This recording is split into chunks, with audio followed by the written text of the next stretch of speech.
ئەمە یەکێکە لەو بابەتانی کە ئەمڕۆ دەمەوێت گفتوگۆی لەبارەوە بکەم لەگەڵ میوانەکەم. بەڕێز غالب دامی شرۆڤەکاری سیاسی لە بەغداوە میوانی منە. بەڕێز غالب زۆر بەخێربێ بۆ کوردستان 24. لەنێو گەندەڵیەی کە عێراق تێیدا نەغڕۆ بووە، دەستەی دەستپاکی دەتوانێت کارەکانی خۆی بە باشی بکات؟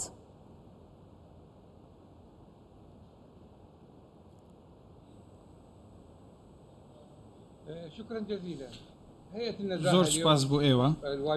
دەستەی دەستپاکی فیدراڵی ئێستا بە گوێرەی ئەو کار و چالاکیانی پێیس پێدراوە دەتوانین بڵێن تاکو ئەمڕۆ توانی وێتی کارەکانی و بگرێت زیاتر لەوەش ئەنجام بدات، چونکە بەڕاستی دەستی دەستپاکی بەراورد بە قەبارەی گەندەڵی دامەزراوەیەکی بچووکە بەراورد بەوەی کە لە حکوومەتێک لە دوایەکەکانی عێراق بوو بۆیە ئەوەی کە دەستەی دەستپاکی فیدراڵی لە کار و چالاکی مانگانە و هەفتانە و ڕۆژانە و ئاماری ساڵانە دەیکات دەربڕی ئەوەیە کە دەستەکە خەریکی چییە و چکارێک دەکات و بە شێوازێک ڕوبڕووی گەندەڵی بۆتەوە لەسەر ئاستی 15 پارێزگای عێراق جگە لە هەرێمی کوردستان. ڕێژەی گەندەڵی لە عێراق چەنە بەڕێزخان؟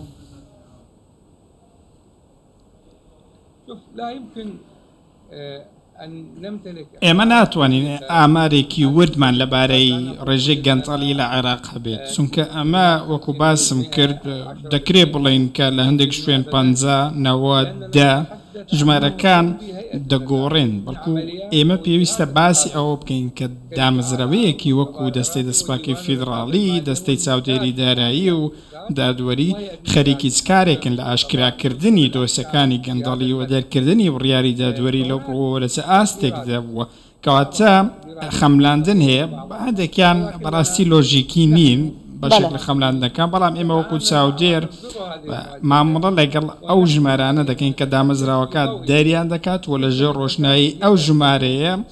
باز دەکەین. گەندەڵی لە عێراق ڕێژەکەی کەم نییە، بەڵام دەتوانین بڵێن دەستەی دەستپاکی فیدراڵیش کاری باشی کردو، توانیوێتی دەست لەسەر دۆسیەی گرنگ دابنێت و کاریان لەسەر بکات. ڕاستیەکەش ئەوەیە پارەیەکی زۆریان گەڕاندوتەوە بۆ بوزەی عێراقی و تەنانەت هەفتانە و مانگانەش پارەی زۆر باش بۆ بودجە دەگەڕێنینەوە. بەڕێز غالب ینی لەگەڵ هاتنە سەر دەسەڵاتی سوودانی ئاماژەی بۆ کرد کە لە دوای 6 مانگی دێڵ سەنگاندن بۆ کاری وەزیرەکان و حکوومەتەکەی دەکات، بەڵام لایەنە سیاسیەکان ڕێگە نادەن بەوە. پێتان وایە کە لایەنە سیاسیەکان هۆکار بن بۆ ئەوەی کە گەندەڵی لە عێراق کەم نابێتەوە؟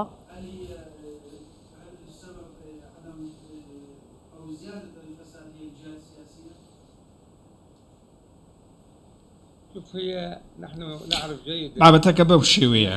ئێمە هەمومان باش دەزانین کە حکوومەت لە پارتە سیاسیەکان پێکاتووە لە پێکاتەکان پشەکەن هەر لایەک و پشکێکی هەیە، هەر یەکێک بە نمونە پارتە کوردستانیەکان هاوپەیمانی دەوڵەتی یاسا، شیعەکان، سوننەکان، پارتەکان هەمویان پشکێکیان هەیە. بابەتی گۆڕانکاری لە وەزارەتەکاندا تەنیا پەیوەندی بە ویستی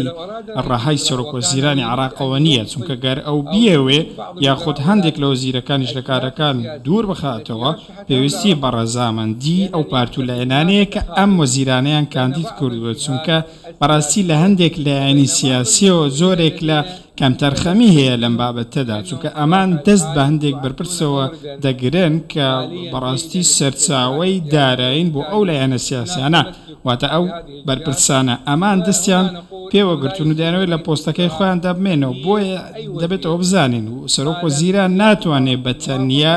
هیچ وەزیرێک بگۆڕێت بەبێ ئەوەی ئەو پارتە سیاسی ئەو کەسەی بربژێر کردووە خۆی ڕەزامەندی دەرببڕێەوە یاخود جێگرەوەیەک پێشکەش بکات و باشتر بێت بۆ خودی پارتەکەەوە بۆ حکوومەتەکەەوە بۆ هەردوولە. بەو دۆخەی عێراقەوە هیچ جوستێکە بینن بۆ بنبڕکردنی گەندەڵی یاخود چاکسازی لە نێودام و دەستگاکانی حکوومەت؟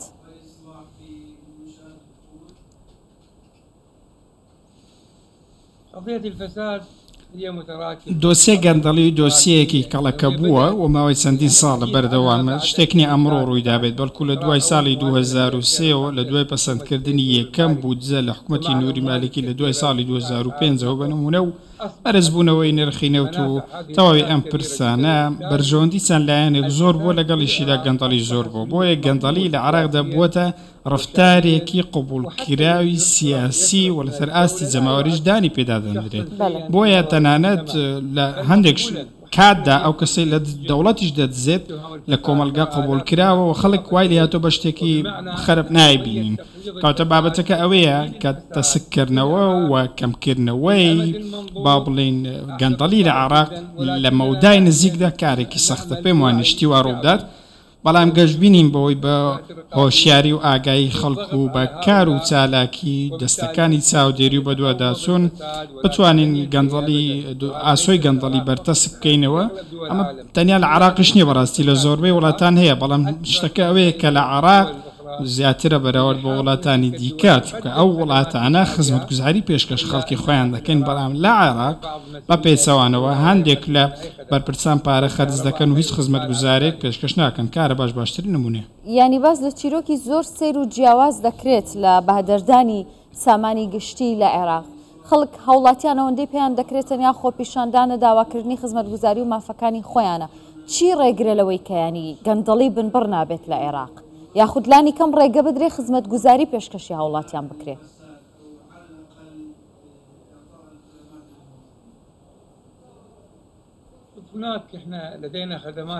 ئێمە خزمەتگوزاری گشتیمان هەیە و خزمەتگوزاری دیکەشمان هەیە ئەم خزمەتگوزاری گشتیانە لە تەواوی عێراقدا بەڕاستی بەردەستین بە تەواوی ناوچەکانی عێراقەوە بەرمونە تۆ باسی کارەبا دەکەی بە هەموو پارچەکانی عێراقەوە لە هەموو شوێنێکەشەی کەمی کارەبا هەیە خەڵکی عێراق ئەمڕۆ پێویستی بە چییە پێویستی بەوەیە کە بگاتە ئاستی خۆبژێوی لە تەواوی لایەنەکان لە کارەبا بنمونە پێویستە بگەین ئاستی خۆبژێوی ئەمجا ڕوو لە لایەنەکانی دیکە بکەین و داواشتی دیکە بکەین بەڵام من دەمەوێت ئەوەش بڵێم و بەڕاشکاوی ئەم قسەی بکەم کۆمەلگەی عێراقی تەنیا کێشەی کارەبای نییە بەڵکو کێشەی بێکاری زۆری هەیە و کێشەی نەبوونی خزمەتگوزاری دیکە